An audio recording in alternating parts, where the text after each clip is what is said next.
This story takes place in 2007 when I was a 9-year-old kid. I live in Michigan, and it was the summer before I started 3rd grade.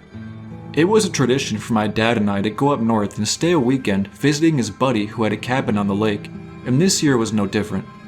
I was excited as I always was, but this time I was particularly happy that my dad's wife and her kids weren't going to be with us. The driveway to the cabin was a long dirt road, with a smaller cabin and fireplace near the front of it. It's also surrounded by a thick woods that stretches along both sides of the driveway, which extends about 100 yards until it opens up into the spot where people park their cars. Just beyond the cars was the bunkhouse, and beyond the bunkhouse was the front yard of the cabin. As we pulled in, my father reminded us that we would have to camp out in the front yard and sleep in a tent together because the bunkhouse was already being occupied by his friend's kids. I didn't mind at all, as the sounds of nature actually helped me fall asleep. The sun was setting as we unloaded the truck, and the leaves swayed with the breeze. The branches danced and cast shadows along the yard that occasionally changed when the sun dipped behind the clouds. The entire property was surrounded by woods and enclosed within a chain-link fence, with the front yard having a gate that opened up onto the deck. Once you were on the deck, there was a table and grill to your left and a doorway to the cabin on your right. If you kept going, you'd go down 4 steps and come across the hot tub on the left with another doorway on the right, followed by the rickety wooden stairway that led down to the lake. After we said hi to everyone, my dad and I started pitching our tent. I glanced to the right and noticed that there was a small clearing about 50 yards out into the woods. I didn't pay much attention to it, and we finished setting up the tent in no time. We then proceeded to join everyone for dinner out on the deck, followed by a fire down by the lake. After a few hours of making s'mores and listening to ghost stories and watching some fireworks that were set off on the dock, I found myself extremely exhausted from the trip and started saying goodnight to everyone. I gave my dad a hug goodnight and started heading up to the dock and out to the front yard. I unzipped the tent, crawled into my sleeping bag, and passed out. I don't know what time it was when I woke up, but I could hear my dad snoring lightly next to me, so I assumed it was well into the night. One thing I picked up on right away was that it was dead quiet outside. Instead of hearing the normal summer sounds that I'm used to hearing at night, there was nothing. There were no crickets chirping, no owls hooting, not even the rustling of the leaves or twigs as the nocturnal creatures came out for food. It was dead silent. I felt extremely uneasy, but I also realized why I had woken up. I had to pee. I slowly crawled to the front of the tent and reached for the zipper, hesitating for a moment before unzipping the flap. I poked my head out and was met with the eeriest silence I've ever heard. The moon was full and illuminated the trees and their branches as they sat above me silently. The sky was clear and the stars twinkled as they danced in the darkness. I slowly stepped out of the tent and felt the morning dew from the grass hit the bottom of my feet. I glanced up at the sky, just in awe of how clear it was. We never got to see the stars as bright back in the city, and I like to cherish those moments whenever I could. I walked over to the big oak tree that was just inside the fence line and started doing my business. I lowered my head to the clearing in front of me, and that's when I heard it.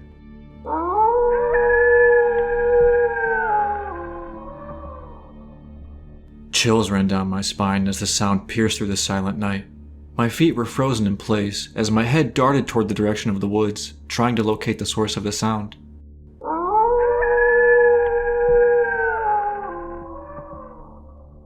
It happened again, and this time it was echoed by a few more. What followed were the familiar yips of coyotes, and I was relieved when I saw them emerge from one side of the clearing and exit into the other. I stood there quietly as I observed the canines running and jumping through the clearing. When the last of them had disappeared, I tapped out the last of my business and glanced down to zip up my shorts. When I looked back up, I saw something that I still see in my nightmares. There, in the clearing 50 yards away, was what I could only describe as what looked like a wolf mixed with a human, and it was standing on its hind legs, looking right at me. It had pointy ears, thick dark fur, a snout that was snarling and revealing a set of wicked teeth, and its eyes were yellow-orange, staring straight into my soul. The thing that terrified me most about this thing was its size. If I had to guess, it had to have stood around 8 feet tall. I was frozen stiff, but that quickly changed when the thing looked up and let out the most horrific scream I've ever heard.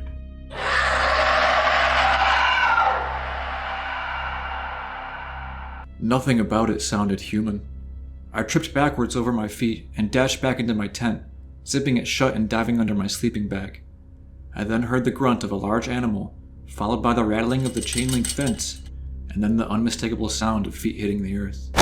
I closed my eyes shut tight and hoped to God that this thing would just go away.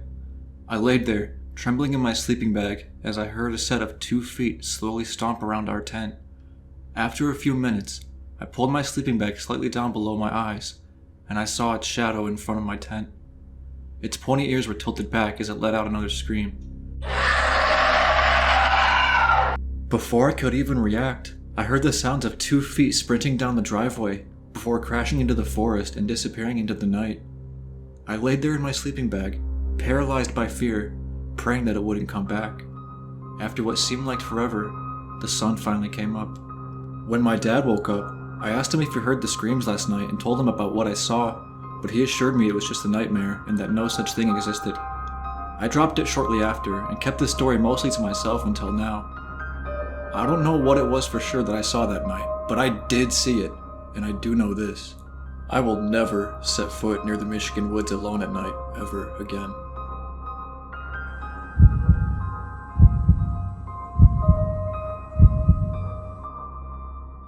This story takes place in 2011, the summer before 7th grade. It was the tail end of the season, and school was right around the corner. My younger stepbrother Will and I decided to walk over to our buddy Jimmy's house around the block and see if he possibly wanted to hang out. We got to his doorstep, rang the doorbell, and started playing the waiting game. After about a minute or two, Jimmy came to the door rubbing his eyes. You guys do know that it's still summer, right? What's with all the wake-up calls? Hey man, I replied. That's all on him. I'm just as tired as you are.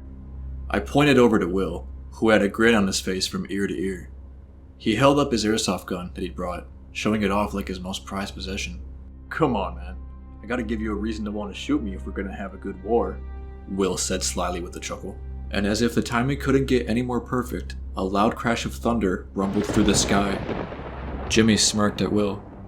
It looks like we're gonna have to take a rain check on that airsoft war after all, aren't we, buddy? Will, now slightly defeated, lowered his airsoft gun and accepted the situation. Jimmy opened the door a little wider, his expression softening. Look guys, I'm not really in the mood for being outside, but we can chill in here and play video games. Maybe watch some funny videos on YouTube or see what's on Comedy Central. Hell, if the weather gets bad enough, you can even crash here for the night if you want.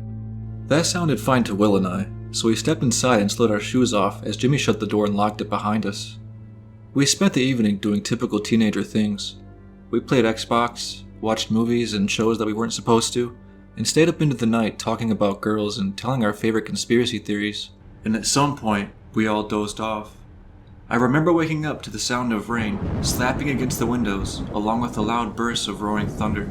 There were occasional flashes of lightning that illuminated the now dark house. I sat up to get my bearings and remember my surroundings when the living room lamp clicked on.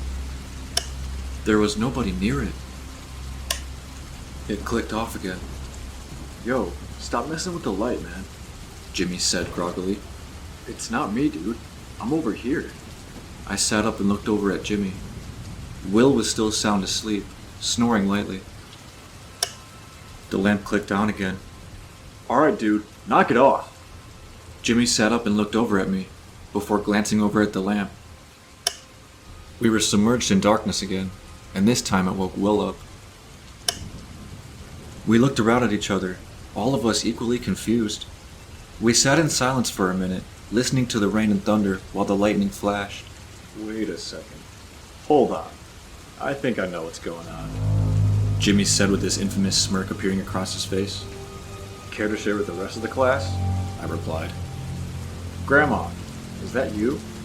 Not 2 seconds after Jimmy asked that out loud, the lamp clicked off again. So I guess now would be as good a time as any to tell you guys the story of my grandma. I couldn't see him, but I knew he was smiling ear to ear. Will was still easily frightened, while I was actually starting to get into horror movies. I was scared of my own shadow as a kid, but as I got older, I found the love for all things that are scary. I really never told you guys that she died in my basement? Jimmy asked. Will and I looked at each other uneasy. Oh, relax, guys. I know it sounds spooky, but if anything, she'll actually protect you. Jimmy then told us about how they took in his grandmother when she was near the end of her life, and took care of her in a room in the basement until she passed away from breast cancer. Come on, I'll show you guys the room. Jimmy leaped up from the couch and started out of the living room toward the stairs. I got up and followed close behind him, while Will stayed where he was. He was a little hesitant to come with us, but I coaxed him into it by promising him we'd get breakfast in the morning, with donuts and coffee. We followed Jimmy down the stairs one by one until we reached the bottom. We turned a left corner and came to a door, where Jimmy reached up and grabbed a small key off the top of the door frame. He looked back at us, a sad look in his eyes. When she passed, we locked the door and kept it shut. Until now. He turned back toward the door and slid the key in, twisting it and undoing the deadbolt. The door creaked open slowly, the dim basement hallway light shining just enough to cast shadows around the objects in the room. Jimmy reached over and flicked on a light switch, bringing the room to life. There was a made hospital bed sticking out from one of the walls, with the IV drip still next to it. A chair sat closest to the pillow, and a small couch rested near the two cabinets on the other side of the room. None of us said a word. We just stood there, looking around the room for what felt like hours. I glanced over at the pillow on the hospital bed, before being hit with a cold rush of air that knocked the wind out of me. It must have shown on my face, because Will looked at me pale as a ghost and said, Yeah, I felt that too. Let's go back upstairs. We made our way out of the room, and Jimmy flicked off the light before shutting the door and locking it again. He stashed the key back on top of the door frame, and we all started heading upstairs. I'm really sorry for your loss, man. I can tell your grandma meant a lot to you. I told Jimmy as we hit the top of the stairs. I appreciate it, dude, but there was really nothing we could do. She lived a good life. He paused for a moment before glancing to his left. There was a hallway with a wall mirror at the end of it. You guys want to see something kind of freaky? Jimmy asked us. Nah, I'm good. I'm going back out here. Will said as he made his way back into the living room and flicking the light on. Damn it. He joined us back out in the foyer, his head hanging sheepishly. Jimmy led us to the end of the hallway and stopped right in front of the large mirror. Grandma, if you're here, make the mirror move. We were met with silence. Grandma, please make the mirror move for my friends. Nothing. Before any of us could move or react, the mirror vibrated in the middle and cracked at the top left corner. Will and I looked at each other with the most amused yet horrified look in our faces. Alright guys, let's go to bed. Austin, you can take the guest bed. Will, you're chilling in the living room. I'm gonna go pass out in my room. Sleep good, guys. Jimmy disappeared into the room next to us, and Will and I made our way back down the hallway. I gave my stepbrother a fist bump before entering the guest bedroom, which has motion-activated lights. They would come on when you walked in, and then turned off 5 seconds later. I walked in, shut the door, and was soon embraced by a quick flash of light, followed by darkness. I flopped down on the bed and turned the TV on, and started watching Godfrey's special on Comedy Central, and I was starting to doze off when the bedroom lights flicked on. My eyes flashed open as I lay there in shock. The lights didn't shut off until morning.